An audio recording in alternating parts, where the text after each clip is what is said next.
Gue bisa jawab sini, gue gak punya motivasi apapun. Tapi kalau lu tanya bekal apa yang gue punya, bekal apa yang gue bawa, bekal apa yang disiapkan di diri gue yang membawa gue bisa sampai ke level ini. Dimulai dari rasa muak. Semua bermulai dari rasa muak. Gue hidup di keluarga yang bukan keluarga kaya-kaya banget, bukan keluarga yang bener-bener susah banget, tapi rumah gue setiap hujan banjir. Jalanan itu udah tinggi banget, rumah gue tuh gak bisa ditinggiin, rumah gue tuh gak bisa dibangun, gak bisa ditinggiin lagi karena gak punya duit. Tapi gue muak sama kehidupan gue. Gue cuma perlu laptop, tapi cuma laptop aja keluarga gue gak sanggup untuk beli. Padahal mungkin di zaman itu laptop cuma seharga 5 juta ya udah cukup. Gue lihat di zaman itu teman-teman gue nih punya laptop ROG keren-keren, punya laptop gaming segala macam, punya komputer di rumah. Minimal mereka semua punya komputer lah di rumah mereka. Tapi keluarga gue nggak mampu itu untuk belikan laptop yang bahkan gue mau beli untuk gue gunain untuk hal yang penting. Gue muak banget. Saat itu gue bilang sama Tuhan, andai gue punya laptop, gue pasti bisa sukses. Gue yakin. Kenapa gue yang bisa? Gue yakin gue bisa, tapi gue nggak dikasih. Sedangkan orang-orang lain di luar sana punya fasilitas itu, tidak digunain secara baik, tidak digunain dengan benar. Tapi dimulai dari rasa muak itu, gue mulai perjuangan gue mulai perjalanan gue dari situ. Sampai gue bisa dapetin laptop gue.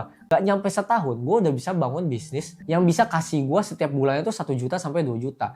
Itu gue inget banget. Di zaman itu SMA 2 gue dapet 1 juta 2 juta, gue udah berasa raja gue. Karena menurut gue motivasi itu hanya bertahan sebentar. Sedangkan yang gue pakai itu selalu adalah rasa benci itu, rasa muak itu yang terus membara di hati gue. Gue gak mau lagi balik ke level yang sebelumnya itu. Gue pengen terus keep up, gue pengen terus maju lagi. Jadi rasa percaya diri itu adalah rasa yang paling penting yang harus lu punya dalam hidup lu. Lu harus bisa percaya diri, tapi bukan jadi orang yang arogan sekali lagi. Dan yang terakhir, jangan jadi orang cupu, jangan jadi orang pecundang, jangan jadi orang yang mau hidupnya gitu-gitu aja. Gue selalu punya mental pemenang dalam hidup gue.